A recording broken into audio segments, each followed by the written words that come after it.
Assalamualaikum warahmatullahi wabarakatuh. Salam sejahtera bagi kita semua. Perkenalkan, saya Juliasis Prihatin Sarjana Hukum. Saya adalah guru mata pelajaran PPKN di SMA Bakti Mulia Kecamatan Suwo, Kabupaten Lampung Barat.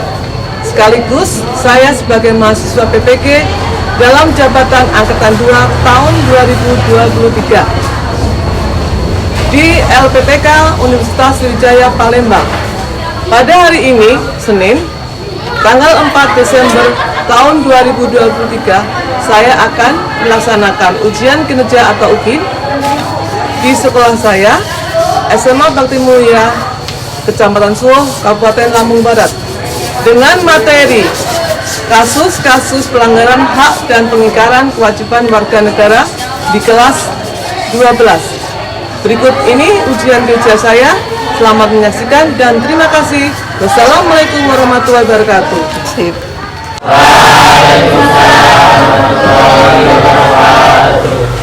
Gimana badannya?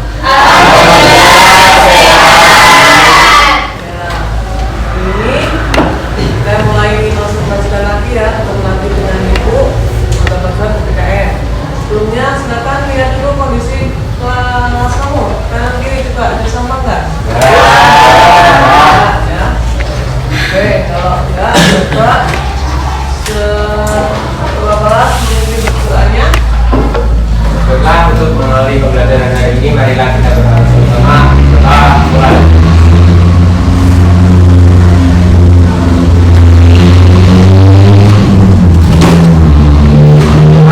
Selesai. Beri salam pada Bu Guru. Assalamualaikum warahmatullahi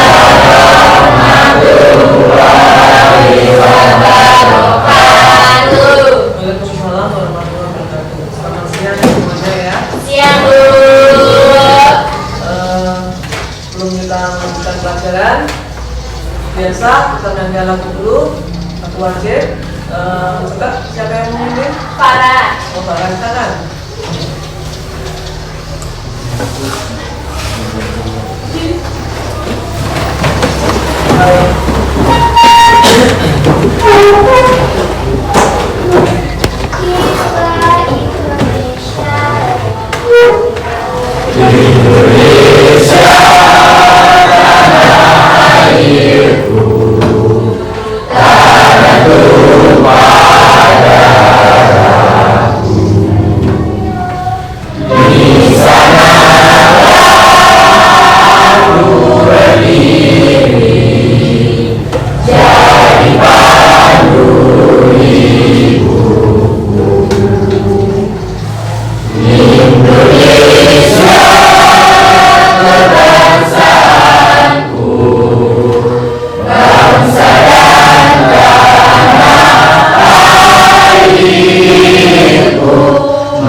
Indonesia merdeka,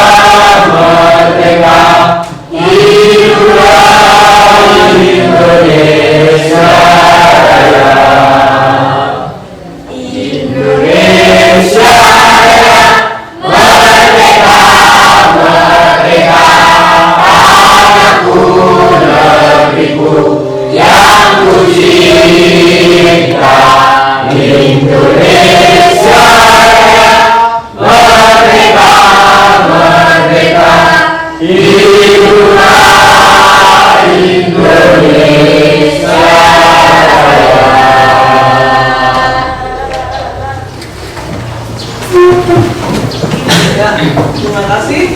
Nah, lupa ya. Absen dulu ya. Absen dulu. Hari ini siapa yang nggak hadir?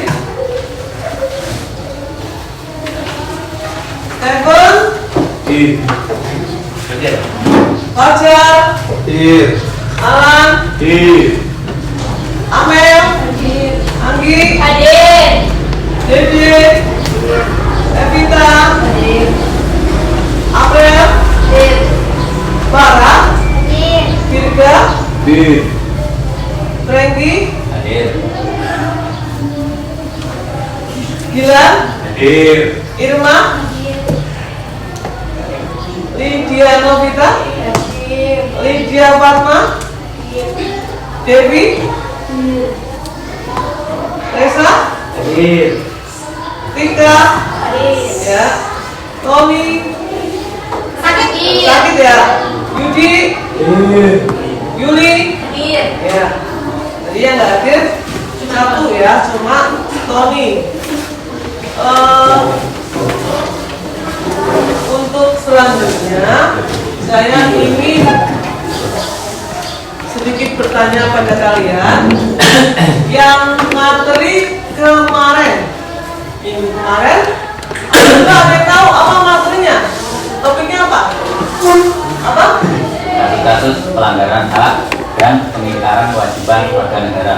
Ya, itu di bab 1 ya, kasus-kasus pelanggaran hak dan pengingkaran kewajiban warga negara di Indonesia. Terus di samping itu mau tanya lagi supaya ya lebih jelas ingatan kalian. Kalau hak asasi manusia punya makna apa? Siapa yang tahu? Apa? Hak yang melekat pada diri setiap pribadi manusia. Ya, hak yang melekat pada diri manusia. Artinya kita dari sejak lahir sudah punya yang namanya hak. Terus di samping itu kan ada hak manusia, ada juga hak sebagai warga negara. Apa coba hak warga negara? Hak warga negara merupakan seperangkat hak yang melekat dalam diri manusia dalam kehidupannya sebagai anggota dari sebuah negara. Hak asasi sifatnya universal. Ya, universal berarti hak ini luas. Artinya dalam warga negara kita punya hak berbagai macam. Sekarang kita mau tanya, apa saja hak yang ada di Indonesia atau hak bagi warga negara kita? Apa man? Hak kesamaan kedudukan dalam hukum yang tergantung, hak atas pekerjaan, hak untuk hidup, hak berpendapat. Ya, itu sebagian. Tapi banyak haknya dari warga negara kita atau hak asasi manusia. Contohnya misalkan kamu hak untuk pendidikan yang kamu suka gimana? Ya. Terus ada lagi hak untuk memperkembangkan diri kamu sampai sebesar ini, itu adalah juga hak yang dimiliki oleh kamu. Ya. Ini adalah materi yang kemarin. Terus dari materi yang kemarin, sekarang artinya kita dalam kehidupan sehari harus saling yang namanya menghargai hak orang lain. Ya. Contohnya misalnya tadi menghargai, kita tidak boleh dipaksa untuk memilih agama, kita bebas untuk memilih agama dan sebagainya. Ya, mau sekolah di mana juga boleh. Ya, ini adalah hak kalian. Tetap, tapi kalau hak sekolah atau hak untuk mendapat pendidikan kalian harus sekolah. Ya. Terus untuk selanjutnya kita masuk ke materi yang baru hari ini. Ya. Ini kita lihat dulu tujuannya apa. Bisa kalian lihat tujuannya apa? Yang keempat, ya. Yang pertama itu adalah menganalisis upaya penanganan pelanggaran hak dan pengingkaran kewajiban. Yang kedua adalah menjelaskan data dari berbagai sumber dengan penuh rasa tanggung jawab tentang kasus-kasus dari sumber. Ya. Terus menganalisis dan menyimpulkan kasus-kasus pelanggaran hak dan pengingkaran. Dan yang keempat, menalar hasil analisis kasus pelanggaran hak dan pengingkaran kewajiban sebagai warga negara. Ini adalah tujuannya akan kita bahas hari ini. Sekarang kita masuk ke materi ya. Kita bisa lihat ini bisa kamu baca ya. Apa? Ya, kasus pelanggaran hak. Nah, terus ini matris itu ada dalam 4 sub materi. Ya, ada makna, ada isi, ada kasus, dan ada penanganan pelanggaran hak. Terus nih bagian hak asasi manusia yang mungkin kamu ceritakan tadi. Terus ini substansi, isi itu ada bagian besar hak yang ada pada sila-sila Pancasila. Misalkan sila ketuhanan, ini isinya ya. Terus kewajibannya, terus sila kemanusiaan bisa kamu baca, ya bisa kamu baca untuk dimengerti, ya. Terus sila ketiga bisa kamu baca juga, silakan baca ya. Ya. Ada tanggung jawabnya, ada kewajibannya seperti itu, dan ada di sila kerakyatan. Dan yang kelima sila 4. Terus hak dan kewajibannya ini ya. Hak dan kewajibannya adalah ada contohnya 13 poin. Ada atas kewarganegaraan, kamu bisa bebas memilih warga negara, misalkan kamu mau pindah ke luar negeri juga boleh, itu adalah hak kamu. Terus hak atas pekerjaan, kamu boleh dari pekerjaan apapun juga boleh, yang penting kamu suka dan senang ya. Ini sampai 13 ya. Nih. Terus kita masuk ke poin C, itu adalah kasus pelanggarannya yang kita bahas. Itu kenapa kok bisa ada kasus-kasus pelanggaran HAM? Itu ada contoh, ada 4 poin. Kita kategoris. Ada yang penyalahgunaan kekuasaan, terus ada lagi ketidak tegasan aparat, terus ada lagi di situ ada 4 poin, itu sebagian kecil ya, contoh. Ya. Terus ada yang kedua adalah kasus pelanggaran hak asasi warga negara. Ini anak jalanan sedang rame, itu contoh kasusnya. Ya. Terus ada lagi poin yang kedua adalah membangun partisipasi masyarakat dalam pencegahan terjadinya pelanggaran. Di sini paling tidak dalam membangun partisipasi ini kita harus mempunyai sikap, ya, sikap menghormati, sikap yang tidak mau melanggar suatu peraturan. Nah, ini saya pahami di tayangan PowerPoint ini. Kita lanjutkan ke ya, ini contohnya. Contoh yang tadi kasus pelanggaran ada apa? Maksudnya ada Jessica, ada Joshua. Ini adalah contoh-contohnya. Nih, ya, ada kalau tadi pelanggaran berat, kalau ini pelanggaran ringan. Ini sudah ringan, ini berat, ya. Nih, ya. Terus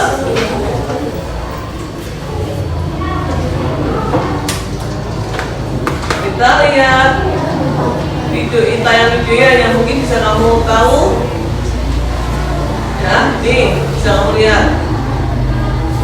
Gratifikasi dan pelanggaran HAM.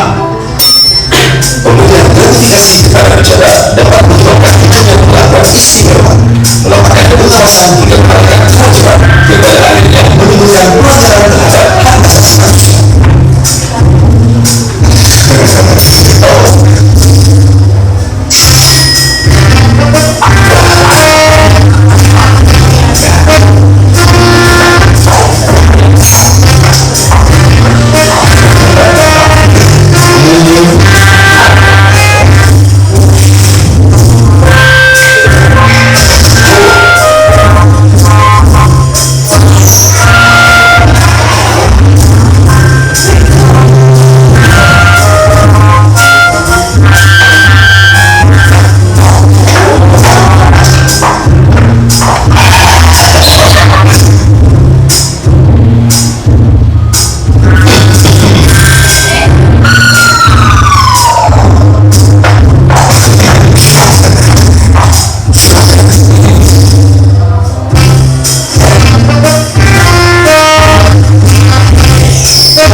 Kalau faktor itu penegak hukum tegas, ya, tidak akan ada suatu pelanggaran. Jadi semua yang kalian sebutkan itu adalah salah satu faktornya. Beberapa faktor bukan salah satu, beberapa faktor. Biar apa? Semua itu dimasukkan dalam faktor penyebab itu. Kalau hal itu tidak dilakukan, tidak ada melanggar, maka negara kita akan apa? Akan aman dan damai, ya kan? Ya. Nih ya, yang damai, aman, itu. Ya. Terus selanjutnya, ya, tadi kalian sudah melihat tayang materi dan tayang video. Tidak contoh kasus pelanggaran. Ibu memberikan suatu tugas pada kalian, ya, untuk kemarin ibu sudah membentuk kelompok, ya, dari kelompok 1 sampai 4, ya.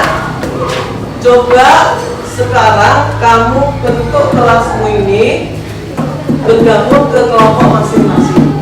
Coba sekarang gabung ke kelompok masing-masing.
Berikan, ya.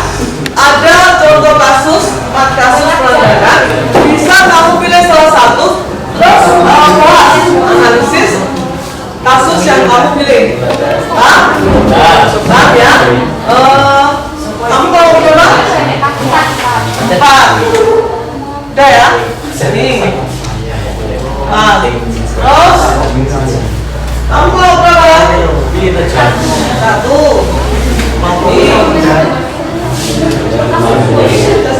Kamu mau berapa?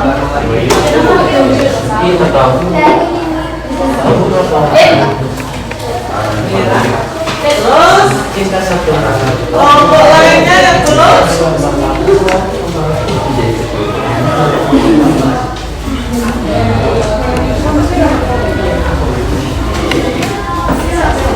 Nih? Udah ya? Terus kelompok pembunuhan.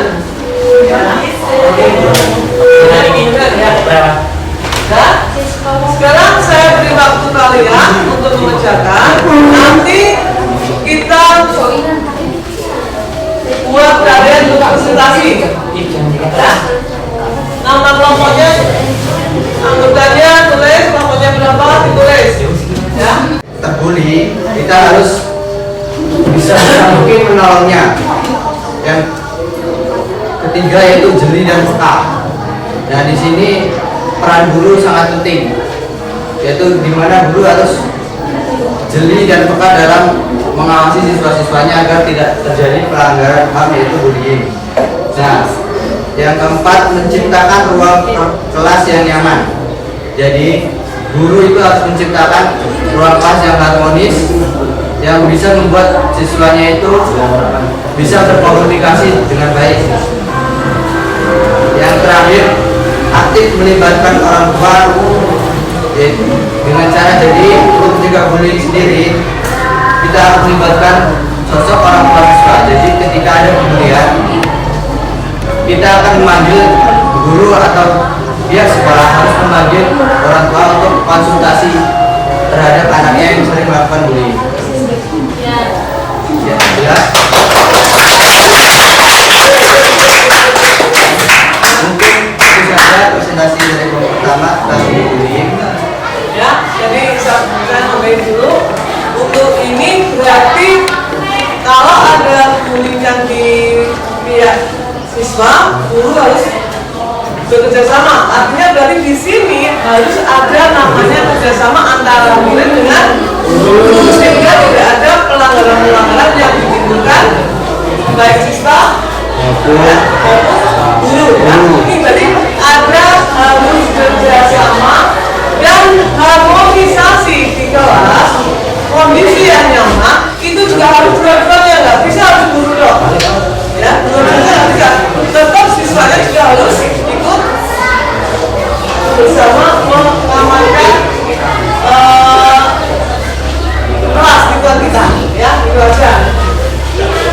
Ya, sama. Itu saja presentasi dari kami. Ada kesalahan, maaf. Kami akhiri. Wassalamualaikum warahmatullahi wabarakatuh. Untuk itu selanjutnya kita panggil ke kelompok berapa ya? Karena waktunya sudah nggak cukup untuk yang dua, bisa minggu depan ya. Gimana? Kalian sudah melihat bangunan tadi ya. Sekarang ibu mau memberikan suatu soal ya, soal refleksi yang mungkin bisa kamu tulis. Setelah itu kamu kumpulkan dengan tugas yang tadi KPP-nya dikumpulkan ya. Nih, silakan kamu jawab pertanyaan ini.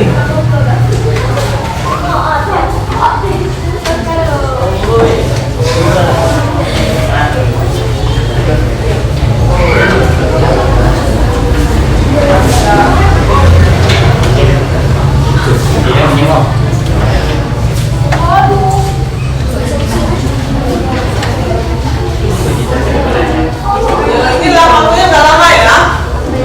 Silakan tulis.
Iya.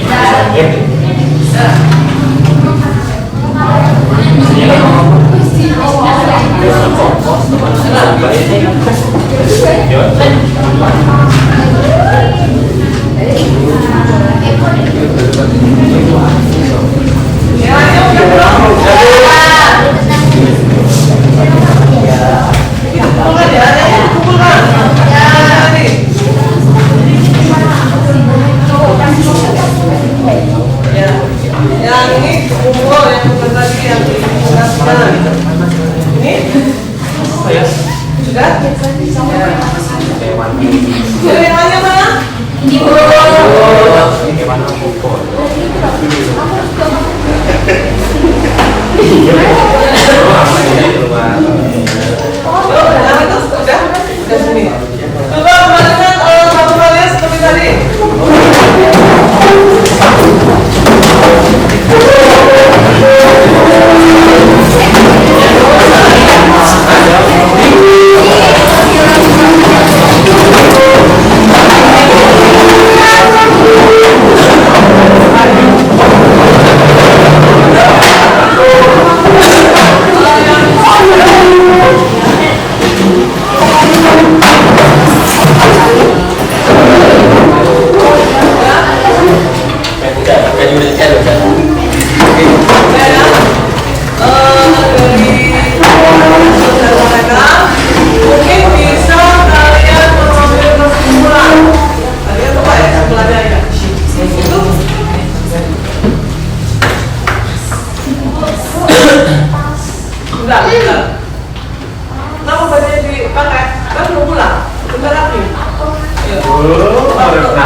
Pelanggaran hak asasi manusia adalah perbuatan orang atau kelompok sengaja atau tidak sengaja melawan hukum. Ya, mungkin ada lagi. Itu kesimpulan dari materi yang tadi.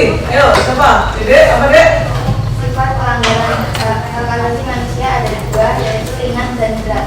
Ya, ada lagi. Ya, jadi kesimpulan itu memang ya ada alasan dua, ringan sama berat. Kalau ringan itu ada kita pelanggarannya, ya maksudnya seperti mencuri, bully. Kalau berat itu sampai dengan pembunuhan atau dikatakan genosida, pembunuhan dari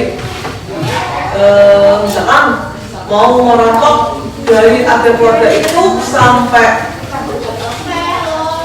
ada di rumah itu di lantai atau dalam satu suku, ya. Kalau ringan seperti itu. Terus kalau tadi yang dikatakan Lydia itu memang pelanggaran HAM itu bisa dilakukan hanya karena dia disengaja dan tidak disengaja, ya. Ini bisa kamu baca di sini, ya, kesimpulannya dari semua yang sudah kita pelajari tadi. Nih, ya. Sudah baca dulu sebentar, ya. Belum waktunya kita pulang, ya. Sekarang mau baca, ya. Ada bentuk pelanggaran, ya, yang bisa dibahas sama Dede sama dia. Ada yang sengaja dan tidak sengaja, ada dua, ya. Berat dan ringan. Ada juga dua, yang diskriminasi dan penyiksaan. Penyiksaan kan contohnya ada, ya, di video tadi ada contohnya. Sekarang nih yang keempat kemana bisa kamu baca juga, ya. Ya, tuh mulai dari pelajaran dari ini. Ada pertanyaan mungkin? Ya, udah capek ya? Sekarang kalau udah capek, Ibu mau menyampaikan untuk materi minggu depan kita masuk ke bab 2, perlindungan hukum dan penegakan hukum di Indonesia untuk menjamin suatu keadilan dan keadilan. Ya, ini dari Ibu materi ini sudah saya sampaikan, semoga bermanfaat bagi kalian semua. Dan juga dapat dipelajari sampai rumah belajar, jangan malas belajar, karena belajar ini bermanfaat untuk kalian. Suksesnya kalian adalah suksesnya belajar membaca, ya. Itu saya dulu. Mungkin berdoa dulu ya. Silakan kita untuk memimpin doanya. Baiklah, marilah kita bersama-sama doa mulai.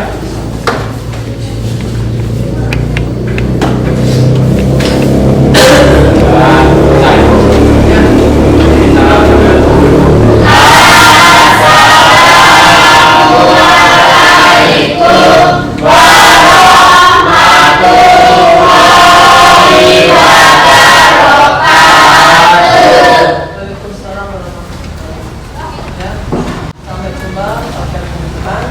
Silakan besok diulang.